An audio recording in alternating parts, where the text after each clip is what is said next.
और अगली खबर झारखंड के देवघर से, जहां रविवार शाम को हुए रोपवे हादसे में अभी भी राहत और बचाव कार्य जारी है। सेना के जवानों की कड़ी मशक्कत के बाद 48 में से 38 लोगों का रेस्क्यू कर लिया गया है और 500 फीट की ऊंचाई पर ट्रॉली में फंसे बाकी 8 लोगों को निकालने की कोशिशें जारी हैं। इस हादसे में रोपवे टूटने से 2 महिलाओं की मौत हो गई। त्रिकूट पर्वत पर कैसे रोपवे टूटा और रेस्क्यू में आखिर किस तरह की दिक्कतें आ रही हैं और कैसे ड्रोन के जरिए पहुंचाया जा रहा है फंसे हुए लोगों को खाना, देखिए इस रेस्क्यू पर पूरी अपडेट इस रिपोर्ट में।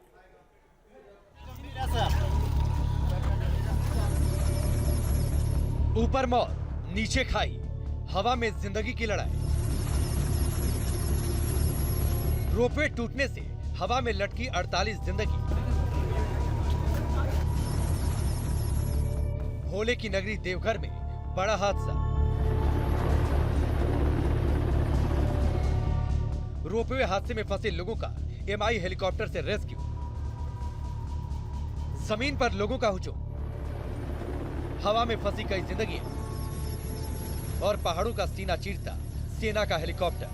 तस्वीरें झारखंड के देवघर के त्रिकूट पर्वत की, जहां रोपवे हादसे की वजह से 2 दिन से फंसे लोगों को बचाने की कोशिशें की जा रही हैं। दरअसल देवघर से 22 किलोमीटर दूर त्रिकूट पर्वत पर बड़ा हादसा उस वक्त हुआ जब रामनवमी के मौके पर यहां सैलानियों का हुजूम उमड़ा था। पर्यटक रोपवे पर सवार होकर रोमांच का लुत्फ उठा रहे थे। तभी तार टूटने से एक ट्रॉली नीचे गिर पड़ी और उसके बाद अफरा तफरी मच गई। देवघर रोपवे हादसे में 2 महिलाओं की मौत हो गई, जबकि दर्जन भर से ज्यादा सैलानी घायल हो गए। हादसे की वजह से 12 ट्रॉलियों में 48 लोग लटके रह गए, जिसके बाद एयरफोर्स के जवानों ने 2000 फीट की ऊंचाई पर रेस्क्यू ऑपरेशन चलाकर लोगों को निकालना शुरू किया। आपको बता दें कि रविवार शाम 4 बजे रोपवे हादसा तब हुआ जब पहाड़ पर बने मंदिर की तरफ एक साथ 26 ट्रॉलियां रवाना कर दी गई, जिससे तारों पर अचानक लोड बढ़ा और रोलर टूटने से 3 ट्रॉलियां पहाड़ से टकरा गई। इसके बाद 2 ट्रॉली नीचे गिर गई, बाकी ट्रॉलियां आपस में टकराकर रुक गई। उसके बाद रात भर ये लोग रोपवे की ट्रॉली में 60 से 500 फीट की ऊंचाई पर लटके रहे। सुबह होते ही एनडीआरएफ के जवानों ने मोर्चा संभाला और उनकी मदद के लिए एयरफोर्स और आर्मी के जवानों को उतारा गया।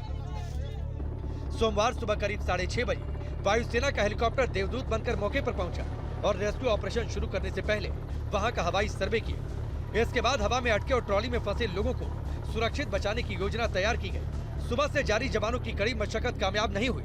सेना का हेलीकॉप्टर 6 घंटे बाद भी खाली हाथ ही लौटा, क्योंकि तारों का जाल एनडीआरएफ और सेना के रेस्क्यू ऑपरेशन में मुसीबतें खड़ी कर रहा था।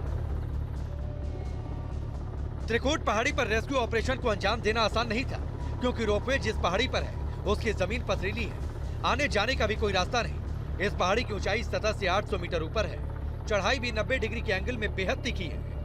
ऐसे में अगर सतह से रोपवे की हाइट तक ट्रॉली से जाते हैं तो इसमें 8 मिनट तक का समय लगता है। इसके बाद इन परेशानियों से पार पाने की रणनीति बनाई गई और फिर दोबारा राहत और बचाव अभियान शुरू किया गया। इस बार रेस्क्यू टीम को बड़ी कामयाबी तब मिली जब सेना के कमांडोज ने एक ट्रॉली का गेट खोल लिया। उसके बाद उसमें फंसे 4 लोगों को निकाला गया।